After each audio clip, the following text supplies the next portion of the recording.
Hello बच्चों, प्रोम school YouTube channel में आप सभी का स्वागत है। और हिंदी साहित्य की सीरीज में अपन पढ़ रहे हैं गद्य विधाओं का विकास।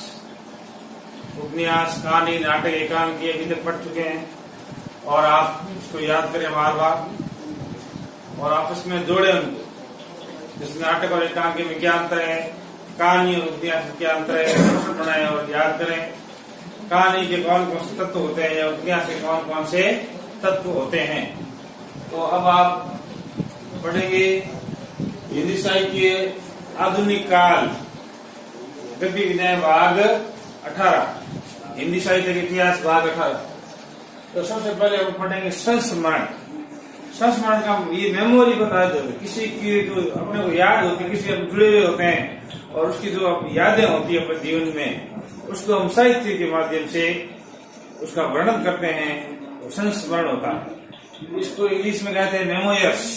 मेमोरी से शब्द बना है मेमोयर्स। स्मृति यानी अपनी मेमोरी, याददाश्त। स्मृति के आधार पर किसी विषय या व्यक्ति के संबंध में लिखे गए लेख, इसके आधार पर स्मृति अपनी याददाश्त से, अपने जैसे जो भूतकाल का समय बीत चुका है और उस समय अपनी कोई मेमोरी है, अपनी कोई याद से जुड़ी हुई कोई व्यक्ति या वस्तु है, तो स्मृति के आधार पर किसी व्यक्ति, विषय या व्यक्ति के संबंध में लिखे गए लेख या निबंध दोनों को संस्मरण कहते हैं। विषय कहते हैं स्मृति के आधार पर लिखे गए किसी विषय पर या किसी वस्तु के संबंध में जो लेख लिखे जाते हैं, निबंध लिखे जाते हैं, उनको संस्मरण कहते हैं। ये आत्मकथा के निकट की विधा है। आत्मकथा में व्यक्ति स्वयं के बारे में लिखता है और उसका मुख्य पात्र भी स्वयं ही होता है। ऑटोबायोग्राफी कहते हैं इसको, तो स्वयं के बारे में पूरा वर्णन करता है। आत्मकथा में लेखक स्वयं पात्र होता है। आत्मकथा में पात्र कौन होता है? लेखक खुद, जो आत्मकथा लिख रहा है, अपने जीवन के सभी महत्वपूर्ण अनुभव है, तो जीवन का महत्वपूर्ण भाग है, उसका वर्णन करता है। जबकि संस्मरण में क्या होता है? प्राय अन्य पात्र। संस्मरण में जो लेखक इसमें स्वयं पात्र होता है, वो संस्मरण में अन्य पात्र ही प्रमुख होता है। दूसरे पात्र को आधार मानकर संस्मरण लिखा जाता है। ये हो गया आपके, जैसे आत्मकथा और संस्मरण में क्या अंतर है, ये भी प्रश्न बनता है, इसमें से देख लेना आप। संस्मरण में लेखक अपने समय के इतिहास को लिखना चाहता है। संस्मरण में लेखक अपने समय के इतिहास, जिस समय के मेरा जीवन था, उसके समकालीन कैसा इतिहास था, कैसी स्थिति थी, उसको भी लिखना चाहता है। वह जो स्वयं देखता, जो भी उसने स्वयं देखा है अपने जीवन में, अपनी यादों में लिखते हुए साहित्य में रचना करता है, इसको वह स्वयं अनुभव करता है। जो वह जीवन में देखता है या जो स्वयं अनुभव करता है, उसी का वह वर्णन करता है।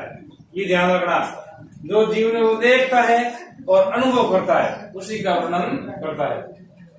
संस्मरण लेखक का क्षेत्र त्रिकोणात्मक होता है, ध्यान रखना, 3 कोण।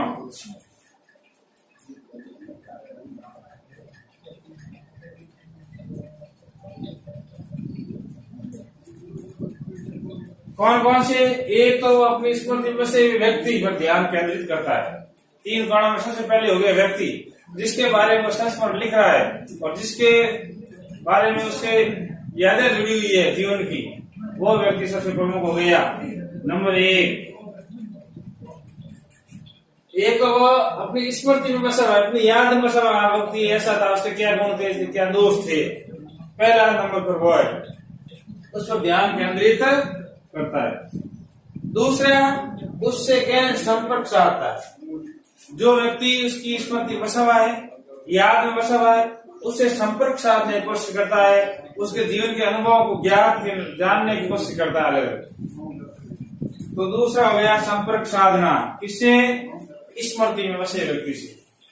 तीसरे, पाठक का ध्यान बनाए रखता है। पाठक जैसे हम किसी संस्मरण को पढ़ते हैं तो वह ऐसी भाषा शैली का प्रयोग करता है कि अपना ध्यान उस संस्मरण की ओर पूर्ण रूप से केंद्रित हो जाए, ऐसी तो ये व्यवस्था करता है।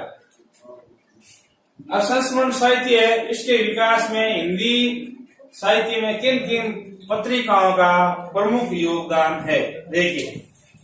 संस्मरण साहित्य के विकास में सरस्वती पत्रिका आप पढ़ चुके हो। 1900 से 1903 तक संपादक मंडल ने इसका संपादन कार्य किया।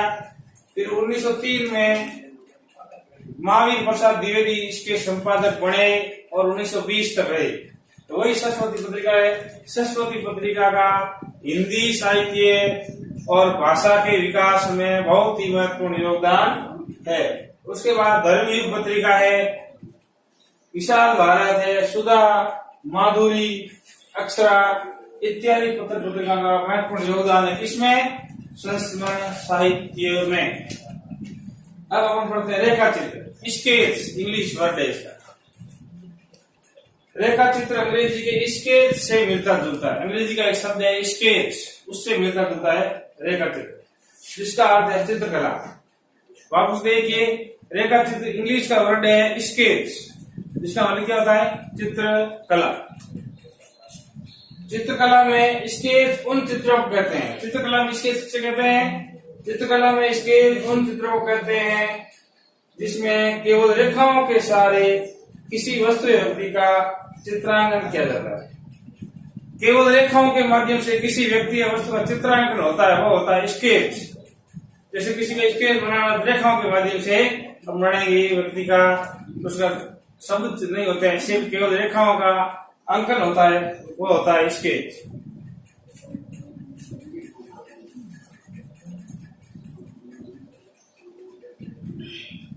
रेखा चित्र में दो तत्वों का विशेष ध्यान रखना, दो तत्वों का ध्यान रखना पड़ता। कौन से? एक तो ये कि रेखा चित्र काल्पनिक न होकर वास्तविक होते हैं। सबसे पहली विशेषता है रेखा चित्र वास्तविक होते हैं। वास्तव में किसी व्यक्ति के बारे में अपने जो अनुभव किया है, स्वयं जो देखा है, यथार्थ चीज है, तो उसी का वर्णन इसमें रेखा चित्र में होता है। दूसरा, रेखा चित्र का निर्माण किसी व्यक्ति या वस्तु को लेकर होता है, किसी व्यक्ति या वस्तु को लेकर होता है। इसके साथ रेखा चित्र में एकात्मकता होती है और रागात्मकता भी पाई जाती है। रेखा चित्र विधा के विकास में अंश व सारिका पत्रिका का महत्वपूर्ण योगदान है। इसमें ये पत्रिकाएं हैं, इसमें ये पत्रिकाएं, अंश व सारिका पत्रिकाएं। अब अपन पढ़ते हैं रेखा चित्र और संस्मरण में अंतर।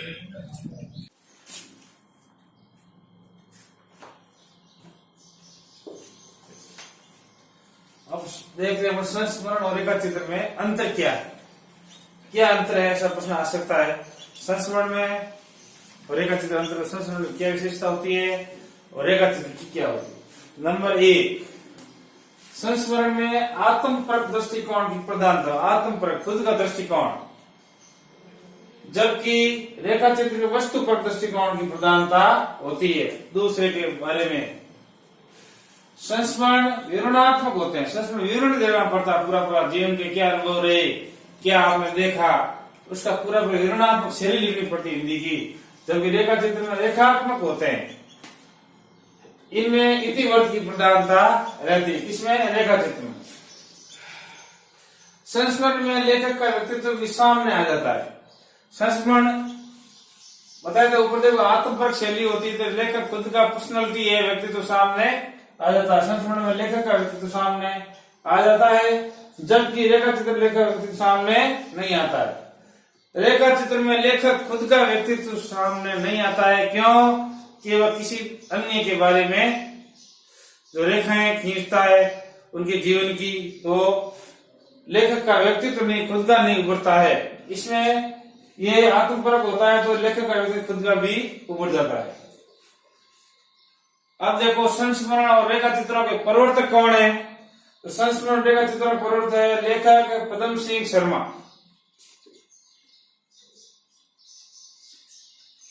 संस्मरण रेखा चित्रों के प्रवर्तक लेखक पदम सिंह शर्मा माने जाते हैं।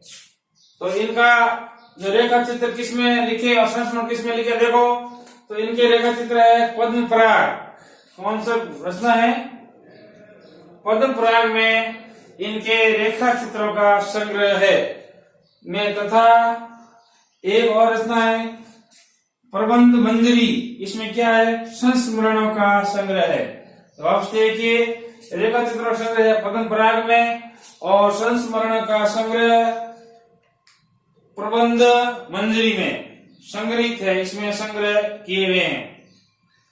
अब आप देखते हैं हिंदी का पहला रेखा चित्र कौन सा था?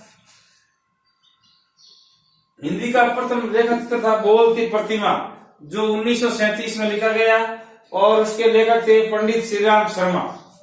तो आप देखिए, हिंदी का प्रथम रेखा चित्र बोलती प्रतिमा, पंडित श्रीराम शर्मा, 1937 में लिखा गया। हिंदी का प्रथम संस्मरण कौन सा था? प्रताप नारायण मिश्र। हिंदी के जो कवि हैं उनका है, ये दिव्य दिव्य के कवि हैं प्रताप नारायण मिश्र। तो इनके बारे में संस्मरण इन्होंने लिखा। किसने? बाल मुकुंद गुप्त ने लिखा। प्रताप नारायण मिश्र नाम से संस्मरण, जो हिंदी का प्रथम संस्मरण है। प्रमुख संस्मरण लेखक कौन कौन से? बाल मुकुंद गुप्त अभी नाम लिया। एक उन्होंने लिखा प्रताप नारायण मिश्र नाम से संस्मरण लिखा। ये आप कवि का नाम मत समझना, ये संस्मरण है इस नाम से। ऐसा नहीं बाल मुकुंद गुप्त, प्रताप नारायण मिश्र, हरिओ, ऐसा कुछ नहीं है। बाल मुकुंद गुप्त है लेखक, संस्मरण के नाम है प्रताप नारायण मिश्र और अयोध्या सिंह उपाध्याय हरिओ। इनके नाम को ध्यान में रखते हुए इन्होंने संस्मरण लिखे। माधवी प्रसाद द्विवेदी ने लिखे अनुमोदन का अंत और सभा की सभ्यता। रामवृक्ष बेनीपुरी निबंधकार भी है। लाल तारा, मील के पत्थर और माटी की मूर्तें, इन्होंने ये संस्मरण लिखा है रेखा चित्र। महादेव वर्मा ने लिखे, पता ही है रेखा चित्र और संस्मरण के लिए प्रसिद्ध है महादेव वर्मा। छोटे छोटे जीव जंतु से लगाकर व्यक्ति या किसी जानवर के बारे में संस्मरण लिखे, जो भी जानवर पालते थे उनके बारे में पूरा जीवन साहित्य में इतिहास लिख दिया। बहुत ही विलक्षण प्रतिभा की धनी थी महादेव वर्मा। तो महादेव वर्मा के संस्मरण रेखा चित्र गीसा नाम का जो नौकर था, उसके जीवन, उसकी विशेषताएं लिखी उन्होंने। पथ के साथी जो के साथ थे, मेरा परिवार में जीव जंतु गण जो महादेव वर्मा ने पाले थे, और रामा और बिंदा, तो अनेक जानवरों और व्यक्तियों को ध्यान में रखकर महादेव वर्मा ने लिखी। अपन ये संस्मरण और रेखा चित्र विधा कंप्लीट हो गई है, और इसमें आप अच्छी तरह से याद करना रेखा चित्र और संस्मरण क्या अंतर है, और कौन कौन से संस्मरण रेखा चित्र लेखक है, उनके संस्मरण रेखा चित्र कौन से हैं। तब तक धन्यवाद।